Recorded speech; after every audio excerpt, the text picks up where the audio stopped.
precious. Hello and welcome to the video. Thank you, Anna Cramling and the Botez sisters, for the inspiration. We're going to ask each other deep questions while playing chess. Let's go. Let's get into it. What was a pivotal point in the past year that changed the way that you move around the world? I moved my pawn, by the way. That's a great question. If anything. No, I mean, I want to answer it well. Well, the top of mind stuff is the fires so far. And I think it's like the first one that got close enough to me to where I was like, because obviously me and you were talking off camera a couple days ago about just maybe buying a house and stuff like that. And I just never even thought about like weather, geographical things like that. And so just to me, buying a little plot of land on the beach was like such a nice, like wholesome thing to do. And I was like, oh wait, I might lose everything if I'm not paying attention, or if I get it into like a typical hot area or whatever. No more beach. Yeah, no. Literally. Yeah, I feel the same way. I feel like it definitely has impacted me in the areas that I was thinking of buying. I am no longer, like, for the longest time, I was like, oh, I'm for sure going to buy a place in Pasadena because it's outside of LA. Yeah. You know, I mean, who doesn't want that, you know? But no more Pasadena. Which, we're laughing, but it's seriously it's just so sad. Yeah.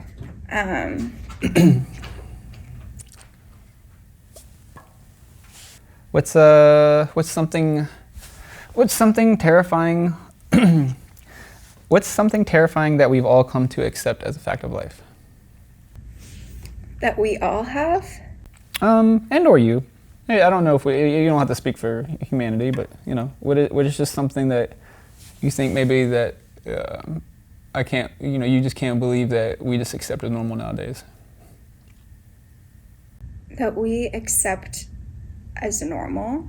I mean, the big one that, I mean, I'm answering for you, so I'm sorry, but just something that comes to my mind, just like healthcare, just like at least American healthcare. That's such a huge one. Yeah. Like, at least here in America, I mean, it's...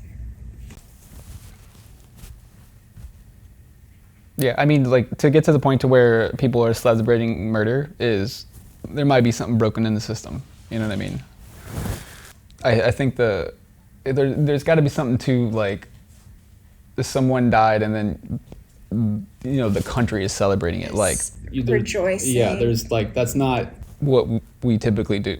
Yeah, I totally agree with you on that. I mean, I believe that health is a human right, you know, especially, I think it's just a basic right that we should have living. Yeah. And it's sad that we live in a society where it exists that people profit off of sickness. Yeah. Especially in and it's so people's time of need. expensive. Yeah. And yeah, it's I don't know if it's hitting critical mass, but it's definitely feel like it's getting up there. Yeah, I think a lot of times we forget that we're all human and we're all on the same team. Yeah. Except right now. If money didn't exist, how would you spend your time? Ooh, I mean, I won't illuminate the conversation we had, but as just someone who talked to me for a very long time about the importance of money, I, to my detriment, kind of already act that way.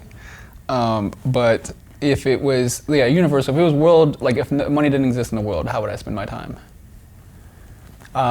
It's so fascinating because I don't have this thought, like I only have this thought per this question, but I really feel like I'm spending it with animals. Like I've really learned how much I care about my dogs, and you know, I don't know if I want to be like a veterinarian or anything, but I'd love the idea of maybe just a property with a lot of animals or something to that effect.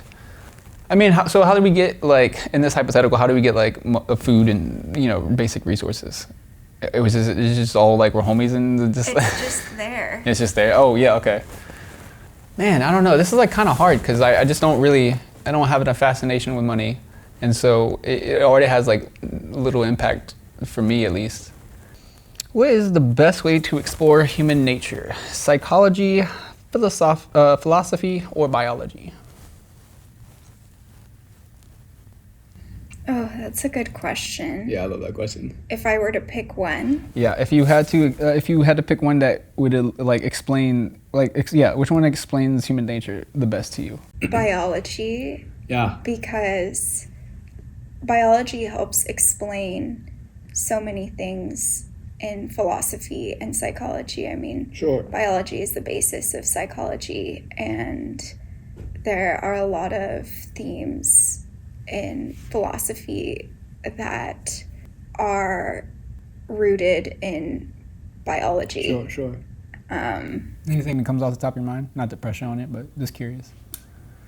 I mean, biology, like we were talking earlier about the will to live, Mm-hmm. and I feel like that is something that we're born with, and philosophy is basically our way of making meaning of life, Sure. and Psychology is the other one. psychology is making meaning of the way we think and behave. Mm-hmm.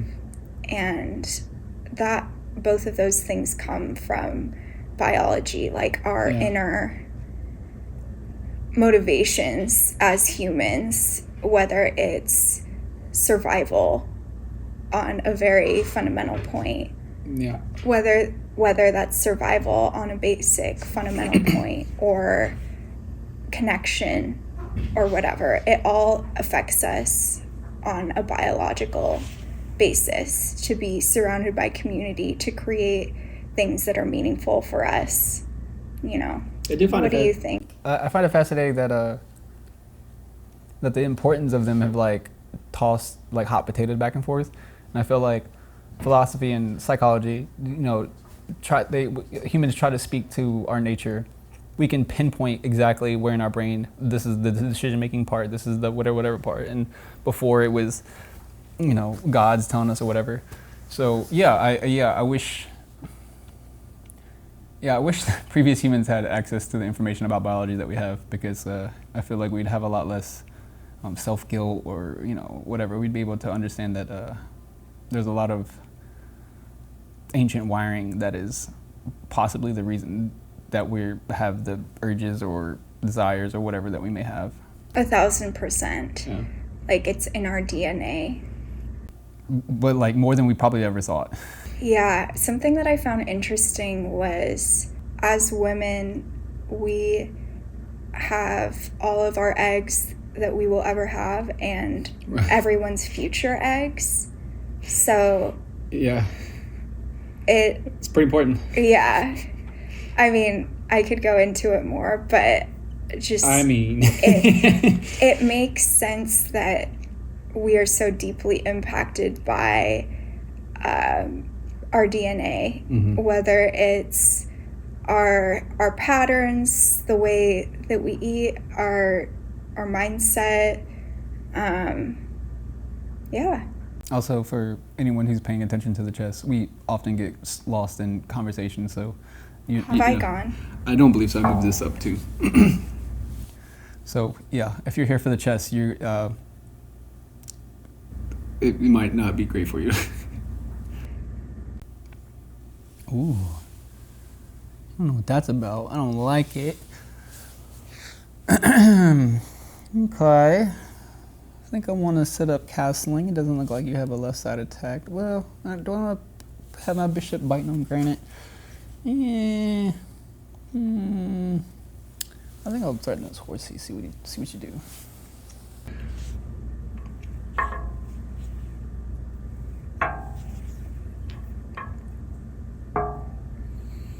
I love how we both are taking our same pieces.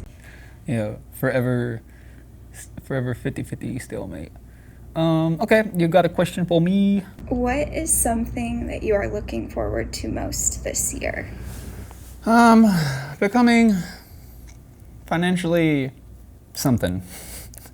And what I mean by that is like, I've never had my entire year be the focus to become financially stable, the income, whatever. I've always had, it's never been my first priority. And I really want to hold on to my dogs and have a place for them and stuff like that. So, I think I'm excited to put myself in a position where well, maybe not even this year, but this is definitely going to be the stepping year to get me to owning a house, to anything that's not just hanging on by the seat of my pants. What's that phrase? I forgot what it's called. I'm not sure. Yeah. I know which yeah, one it whatever is, that but phrase I don't is. know Yeah, the correct version. Yeah, it'd be great to finally not be in like survival mode, survival instincts and stuff like that. I'd love to, and then also like that, starts the stuff as far as like I've been wanting to do as far as like what's it called, like hiring my friends and whatnot. Mm-hmm. And so just becoming financially secure, stable, whatever the word may be. Rude. Oh my god, and it's a fork. Oh my god, why are you so active? What the hell? What the hell? Let me just do this. At what cost? I mean, like, is there anything? Who cares? I didn't have this on my questions, but since we're here, why do you like chess? Oh, I like chess because it's such a strategy game, and I feel like it shows you the way that the other person thinks. Sure, yeah. You're starting to come around to my angle. Not that was like never your angle, but I always just bring it up. Like I love the social aspect, and I know you mother. I love how like you pet her. That there's just like a cloud of hair. Yeah. Why do you like chess? Yeah, I mean, I'm definitely on the same boat. In general, I love games, and it's so odd because chess is probably the one game where I don't play it for the sake of entertainment and games. I like you said, for socially and more specifically, like even outside of the board, like yes, I can pick up some strategic and how they might like, think through things, but I like, how do you deal with speed? How do you deal with pressure? How do you deal with me being always having a move ready? I've noticed that was another thing when I told you I started playing here on Sundays around you. There's like, a cafe or whatnot. And clearly, like I probably went like 2 and 6, but I noticed that pretty much everyone I played, even though all the people who beat me, they always had like about how fast I moved. So speed affects people. Yes, and I was like, that's so fascinating because chess is the one game where it's like, just take your time. Like you don't get a what's it called? Unless you're on like a very tight time increment, you don't really get an advantage by playing fast. Oftentimes you make mistakes, which I often do. But people don't know that at first, so they're always like, how does he always have the move ready? And I just I see one move ahead and I make it. There's not that much. Oh my god! Wait, where should I go? Okay, wait. You need to get some cat fur off of your outfit.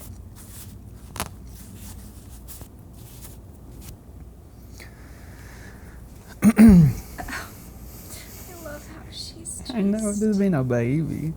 there. Yeah, they always want to hang out when we're recording. And she's looking at me. This cat's so fucking cute. I feel like I'm backpedaling. Like, you're allowed to do that. It's okay. Yeah. I feel like it's not even like fur. It's fluff. Like, I don't know why there's a difference, but there definitely is a difference. Yeah, like it's like the baby chicks. Yeah. Like versus like this is like baby chick material. So if you had to sum up the human species in 3 words, what 3 words would you use? Okay, this is another good one. Probably belonging, Okay. curiosity, and hope. Ooh, I think me and you might have 2 out of 3. I have to go back and check mine. What were yours? Let's see if I can remember it. I think I said intelligent. I'm pretty sure I said curious. I think that's the one we synced up on. And you said hope. I think I said something to that effect. I want to say I said hope or a word like it. But yeah, we definitely both picked up on curious, which, yeah, I was like, that just seems like the human experience. Like, we're figuring shit out. Yeah. I just feel like I set myself up in a way where,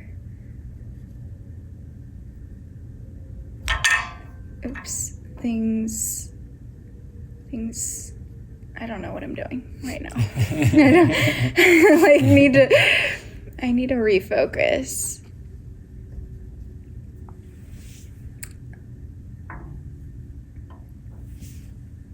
How do you think the world is going to change in the next few years?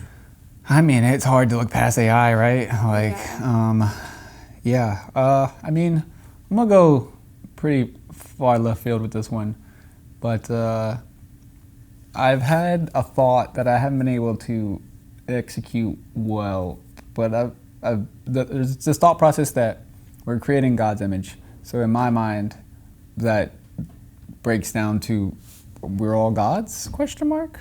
And again, I won't flesh that out here because I don't have it really, whatever. But I definitely feel like before I was like, that was a part of maybe this idealistic thing. And then I realized, I don't know if I realized, but I'm under the impression that AI will make us what we think we can either create or make or understand or whatever. And I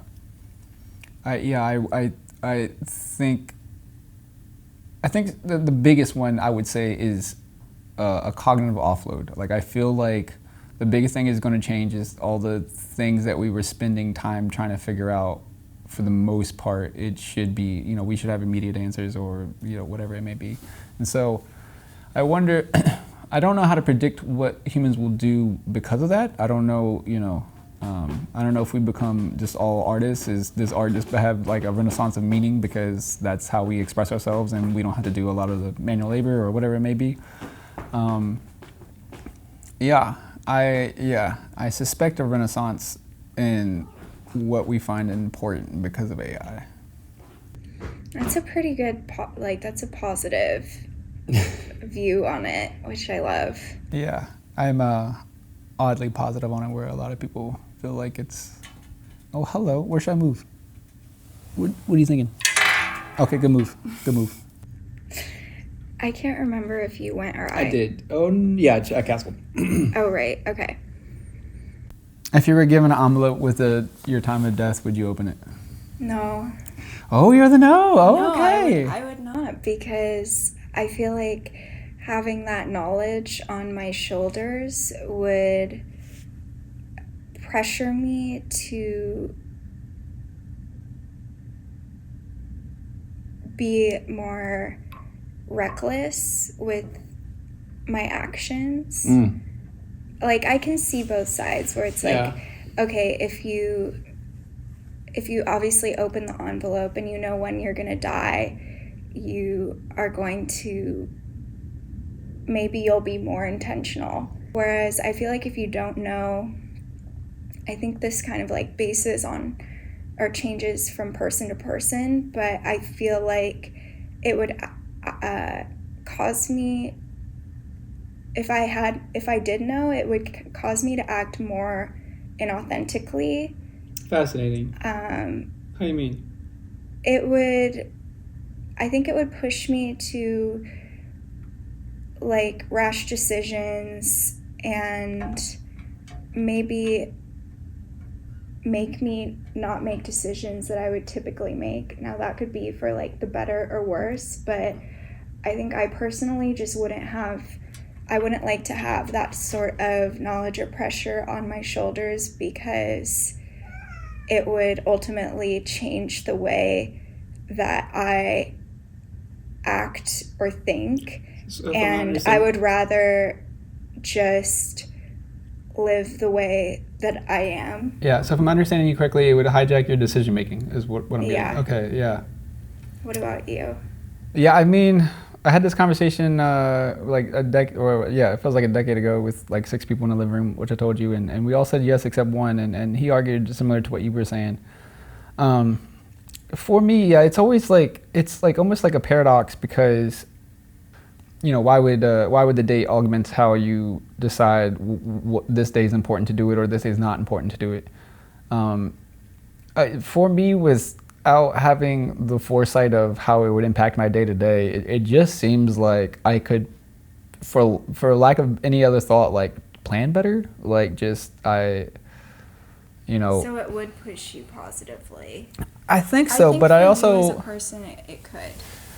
Yeah, but you do bring up the thing of like, you know, I mean, what happens in the last year? Like, are you just do you stop doing all the stuff that you were doing, or you know, do you lose that year because of unmotivated because you know there's not much past this, or you know, I definitely think there's some possible short-sightedness on my behalf of not understanding how much that would impact my day to day. Yeah, I feel like for me personally, I can also see how it would cause this on the other side, but I feel like for me personally, it would make me less present. Can you elaborate a little bit more? I'm curious. Yeah, I feel like it would take a lot of joy out of, for me, just who I am as a person, like enjoying moments as they are, rather than, you know, saying interpersonally when you like meet somebody, but you know your days are numbered. I feel like I wouldn't be able to fully enjoy that time with that person if I knew that I was going to die soon. I have a little bit of a counter thought. I feel like a lot of people, when they're with family members on a deathbed, they're always like, this is the most cherished, this is the most, like, it's easy for me to be present because I know of the end's coming and whatnot. And so I wonder why, for some certain humans it would, you know, go that way and some it would go that way. Check. What the? Back it up. When did you move to LA again? In 2020. What's something you had wrong about LA? I feel like I didn't really have many preconceptions of LA, but I did have a lot of people tell me that they didn't like it for some reason. I've gotten a lot of this as well. And I have not had that experience. Yeah. What are you guys talking about? Like, unless you're specifically an actor that's getting like backstabbed because of the industry, like the other, what is it, 50 million people here, you know, I just feel like I don't run into what people run into as far as like LA either being fake or whatever, you know, disingenuous. Yeah, and to me, there's stuff always popping here. There's anyone who's familiar with California has heard that the food here is great, that the weather here is great, and yeah, yeah, it is. You know, you don't think you care about the weather until you go back to the East Coast when it's snowing. Oh my gosh, yes. Yeah, I feel like you definitely have to have like a certain confidence and self-assurance, and you have to like yourself, because I feel like here there are so many incredibly like talented and amazing people, so you have to be like sure with yourself and your capabilities. And I feel like because I was pretty like happy with who I was, I was able to feel comfortable here. Yeah, it's fascinating you bring that up, because me and our good friend Zoe has had the opposite reaction to that same thing. And you were talking about talented people. I'm going more the direction of attractiveness. They and I both saw the same billboards of attractive people and just in general, like very attractive people walking around.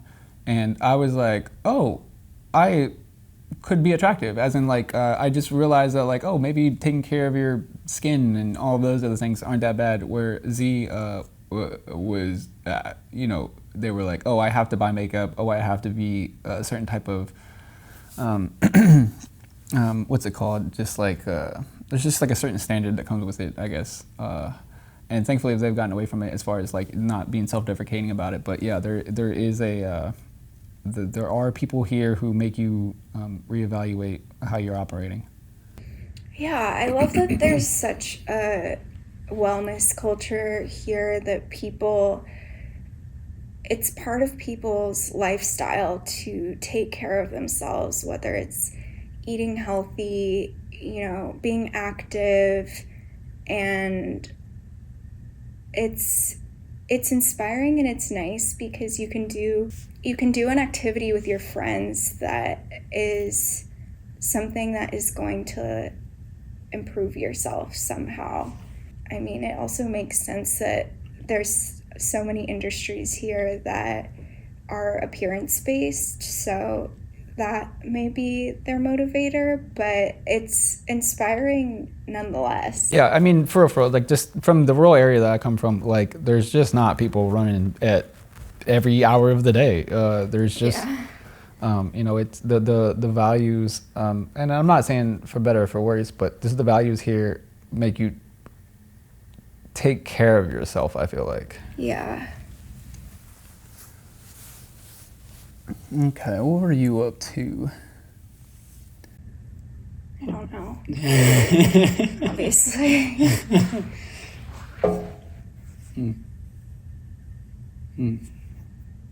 I don't like him there. The bishop? No. Pawn. Oh. If you could open up a shop or a business, what would it be? Oh, a shop or a business? Okay, there's two. It would either be like a restaurant or a cafe,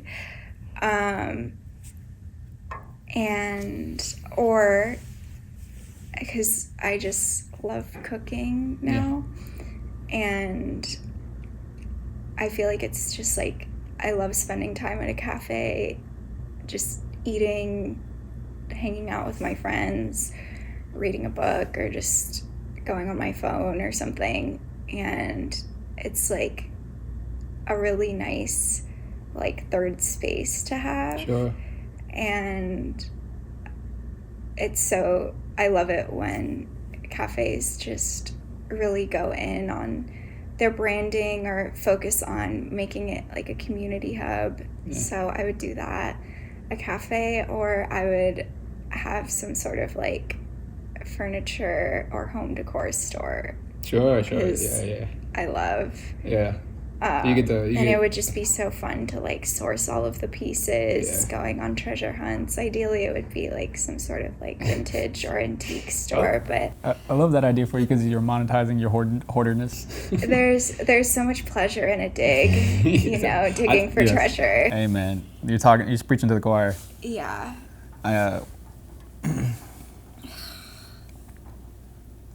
like, if you did, if you went the restaurant way, what would you serve?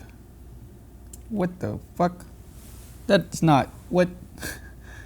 Oh, that's not me. I was like, yo, hey, yo. You killed 3 pawns and then went to a white square. I was like, what are you? It was like, wow, I can't believe it's just out in the open there. Like, Matt, what are you doing?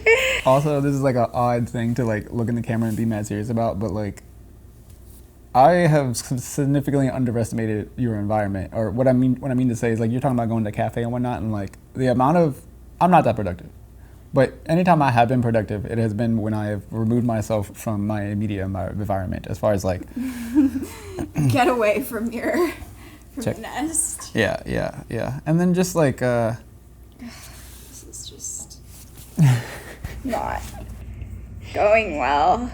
Check. Yeah, I took. Oh, there it is. We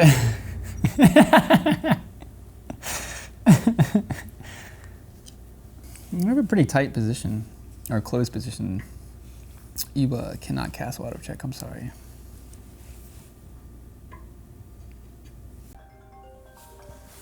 Who dare summons you at this hour? Oh, that's not even it. Check. Ugh. Yeah, I'm sorry. Why was it supposed to go this way? How is it supposed to go? You've been putting the heat on the last couple times we played. We haven't played in months. That's fair. I just remember you winning like twice at the park that one time. I know. Oh, what's the advice you'd give your younger self? Sometimes you don't have to learn by doing. Sometimes you can just listen to people and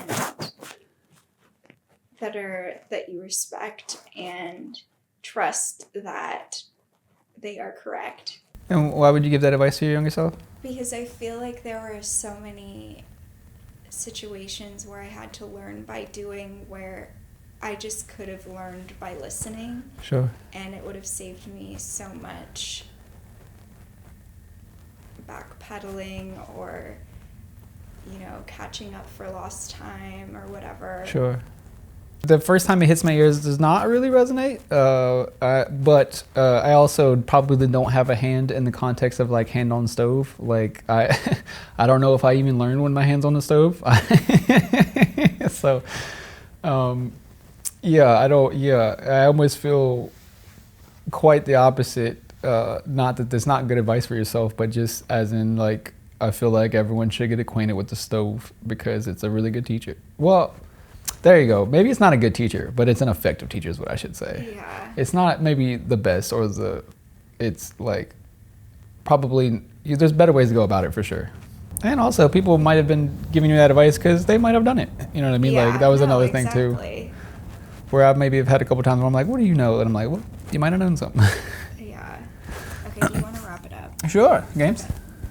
Good games. Thanks for the chat. Yes. Okay, well, I'm off. Let's donate stuff to the Goodwill and. Hope everyone's staying safe. Yeah. and Oh quiet. yeah. We're in California, so it's real. It was real crimson in the skies the last couple of days. Yes. Thanks for the games. Thanks for the questions. Yes, thank you. This was so fun. I'll be back for Squid Game. Soon.